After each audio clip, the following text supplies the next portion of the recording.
Чего ему второй раз смотрели?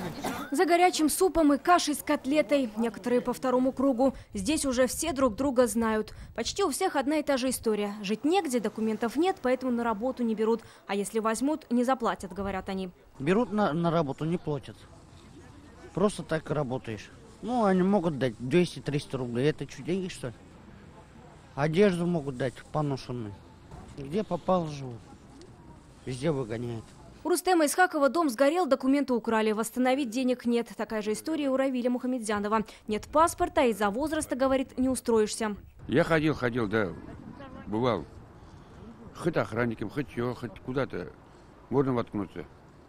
Я, например, извините меня, я свою смену на честное слово отработать могу. Его приютили в центре для бездомных. Я там был, оттуда, извините, за это дело взяли, выгнали. Там был, выпил немножко, и вот выгнали. Сейчас вот на улице. В таком же положении и Галина Аверьянова. Она из города Петушки Владимирской области. Приехала, говорит, куда глаза глядят, добиралась по-разному. Работать тоже хочет, но нет документов. Пить я не пью. Работать, я говорю, я отработать любую, я какой хотите. Я художник, я в художественной школе отучилась 4 года, я иконы реставрировала. А сейчас я вот в таком состоянии. Всех бездомных и нуждающихся 5 дней в неделю подкармливает добрый фудтрак. За день уходит больше 60 порций. Кроме горячего питания можно получить помощь медиков и юристов. Вероника Гайнудинова, Рамзиль Гарипов, ТНВ, Казань.